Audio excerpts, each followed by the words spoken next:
Bonjour, je suis Valérie Pavio, bienvenue dans la Minute Inside. Le sujet intergénérationnel a toujours existé. J'entendais même moi parler de conflits de génération quand j'étais plus jeune.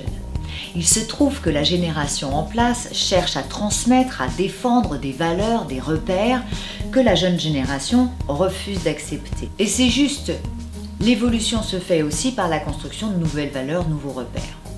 Ce sujet prend beaucoup plus d'ampleur à partir des années 80, pour plusieurs raisons. La première, c'est la génération Y. Cette génération montante est élevée dans un cadre familial complètement différent. Et l'accès à l'information aussi est sans précédent. La deuxième raison, c'est le management.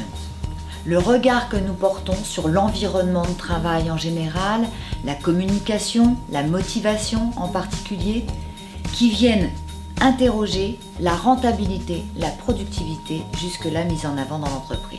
Le management intergénérationnel, c'est le fait d'interagir avec des personnes qui sont soit plus âgées ou plus jeunes. Et en tant que génération Y, dans le cadre d'Inside, j'ai autant d'interactions avec Valérie qui fait partie de la génération X que d'Emma qui fait partie de la génération Z. Oui. Et moi, en ce qui me concerne en tant que jeune professionnelle, j'ai plus de facilité à interagir avec les personnes plus proches de ma génération. Selon moi, l'avantage du management intergénérationnel, c'est de tirer profit des compétences et des expériences de chacun dans l'entreprise. Dans mon métier de communicante, le fait d'interagir avec différentes générations est une source d'inspiration, notamment dans ma communication et dans mes créations. J'ai pas envie de dépeindre seulement un tableau idéaliste et optimiste. C'est pas toujours évident de manager intergénérationnellement. Il y a des conflits, il y a des blocages, il y a parfois des freins, des incompréhensions, c'est certain. En même temps, ma conviction profonde, c'est que c'est une vraie richesse et que la progression, l'évolution ne se fait pas sans quelques frictions de temps en temps. Le résultat est toujours positif pour moi. Je dois avouer qu'au-delà des concepts du management, il y a une question d'ajustement. C'est pas toujours évident, j'ai pas de recette miracle. On pourrait se référer à ce que Carole Alain a écrit dans Le choc des générations, les 4 C. Considération, concertation, collaboration, communication. Je pense que c'est le bon début pour une bonne recette.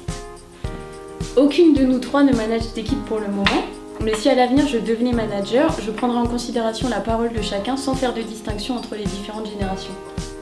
Personnellement, j'attends que mon manager tienne compte de ma jeune expérience en m'accompagnant et en me conseillant dans la réalisation de mes missions.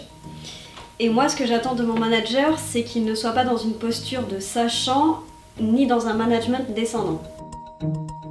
Chez Inside, nous privilégions la communication et la collaboration. Nous sommes vigilants à ne pas perdre en efficacité et dans la mesure du possible, nous ne sollicitons pas l'ensemble de l'équipe systématiquement. Alors je crois que toutes les générations sont représentées chez Inside, en tout cas pas les baby boomers, mais au moins à partir de la X, c'est-à-dire moi.